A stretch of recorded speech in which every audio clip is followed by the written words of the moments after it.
Hey man, I just bought a new PC, it's very powerful. Cool, but can it run Crysis? But can it run Crysis? Yes, my PS4 can run Crysis. Even my PS3 can run Crysis. Heck, even the Nintendo Switch can run Crysis, because Crysis has been remastered.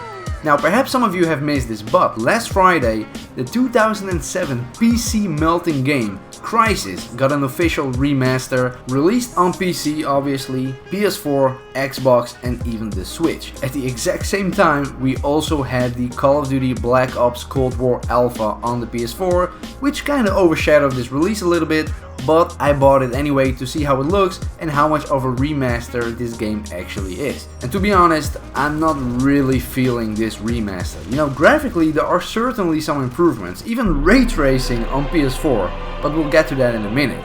The remaster itself though, like the game itself, let me just say it's still clearly a game from 2007. Nevertheless, we are not gonna focus on the game itself in this video, but mainly we're gonna look at some awesome little details. It's been quite a while since I've made my last details video, and for all of you younglings out there who never got to experience this game back in the day, let me show you why Crysis was such a big deal all those years ago. Of course, most of you know Crysis from its demanding reputation. PCs back in the day couldn't even come close to running this game to its full potential. Nowadays, that's not really a problem, at least not with the remaster version. I bought the remaster on PS4 mainly because this is one of the easiest platinums to unlock of all time. But also because apparently this game on the PS4 has freaking ray tracing. We'll check it out in a minute. First I want to show you some awesome things you can do in this game, some awesome little details. First things first, a little pet peeve of mine in video games is if there are no visible footprints when you walk on snow or sand or stuff like that. So the first thing I always do in games like these is check if they are present. And with Crysis Remastered, I'm happy to say that yes, footprints in the sand are present. Okay, let's move on. Because Crysis is set on a tropical island, you have a lot of wildlife, everything ranging from turtles to crabs, fish, chickens, you name it. Also this animal, which I don't know the name of. Surely someone will let me know down in the comments. One awesome thing with the Cry engine is its physics. You can pretty much grab anything and power throw it against enemies and whatnot, including the animals. Okay, if I can knock out this enemy soldier with this bird, you have to like and subscribe to my channel.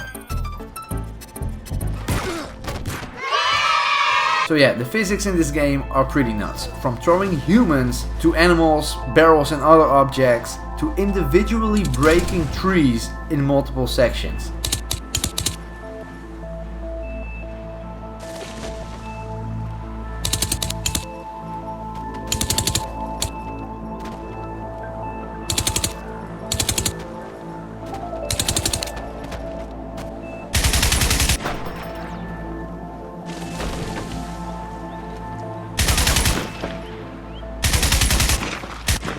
How cool is that? Also, destruction is absolutely incredible in this game. I must give you a warning though, prepare for some heavy frame drops. As you can see, each individual sheet of this little structure is its own prop and has its own physics. Back in 2007, this was absolutely insane. I mean, looking at this right now in 2020, it's still pretty incredible. I know we are all used to destruction in video games, but this is really something special. And yeah, I know the frame drops are pretty severe, but hey, it's Crysis running on the PS4, give it a break. Speaking of which, Crysis Remastered comes with 3 modes. Performance mode, which lets you play with 60 frames per second. It's not a locked 60 frames, it dips every now and again as you can see, but still, it's better than nothing. You also have quality mode for, I presume, better and sharper images, and ray tracing mode. If you select ray tracing mode, the game needs to reload the map, and after that, believe it or not, ray tracing is actually enabled. I'm pretty sure that this game, Crysis Remastered, is the only game on console right now that has actual, factual ray tracing. At least until the next generation comes out obviously, but on the PS4 currently, this is the only game. Which is pretty crazy if you think about it, that they managed to build ray tracing into the engine itself and actually make it work on hardware from 2013. That being said, it's not the most amazing ray tracing effects I've ever seen, but still, it's pretty cool. I took some comparison shots here, check it out.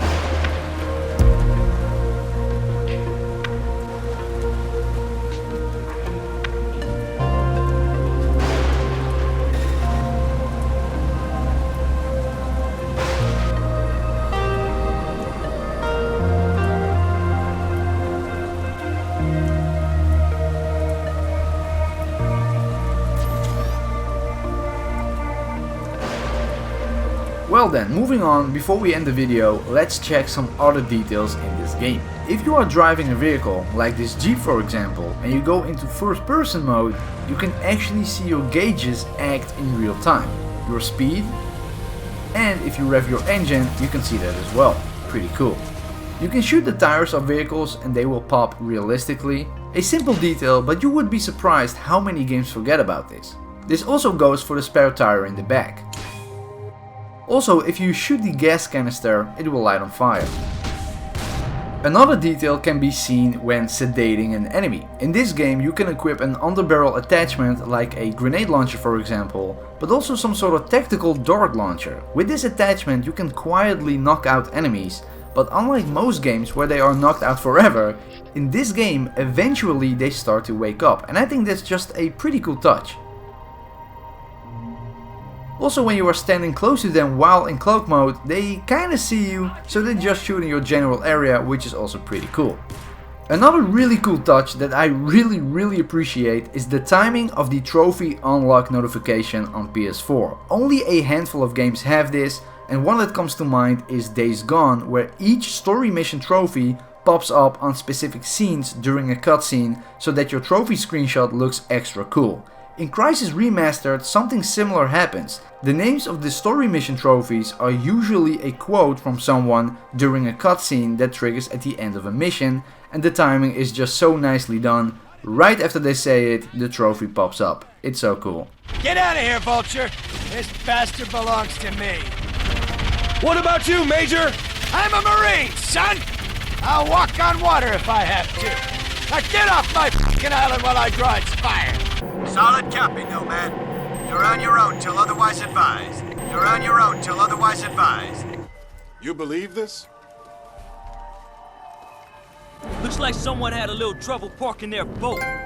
I know probably most people wouldn't give a crap about this, but I just appreciate these tiny little details. Another cool detail can be seen when the NPCs haven't noticed you yet and are just doing their own thing. You'll see soldiers on the beach just sit down and relax, drinking some water, which you can also pick up by the way.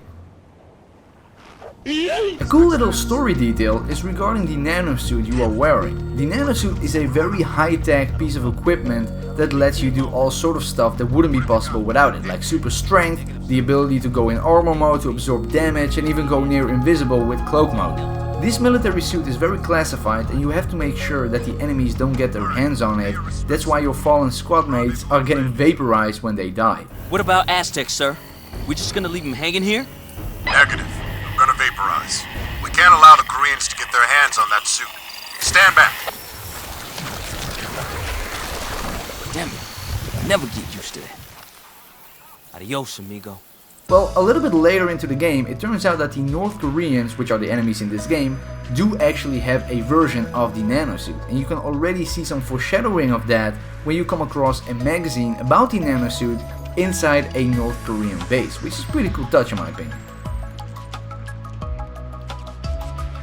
A cool little audio detail can be heard when going underwater. When you do that, you can hear the background music fade away a little bit.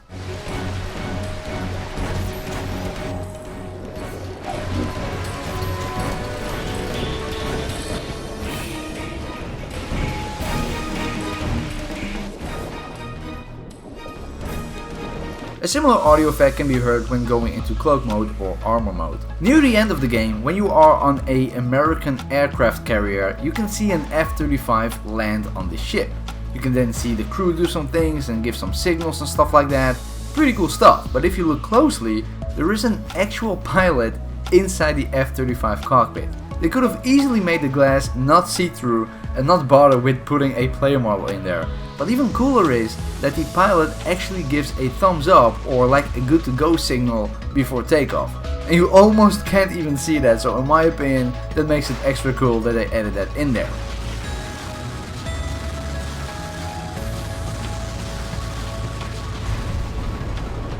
And the last detail I want to share with you guys, which is not really an in-game detail, but still I found it mention worthy.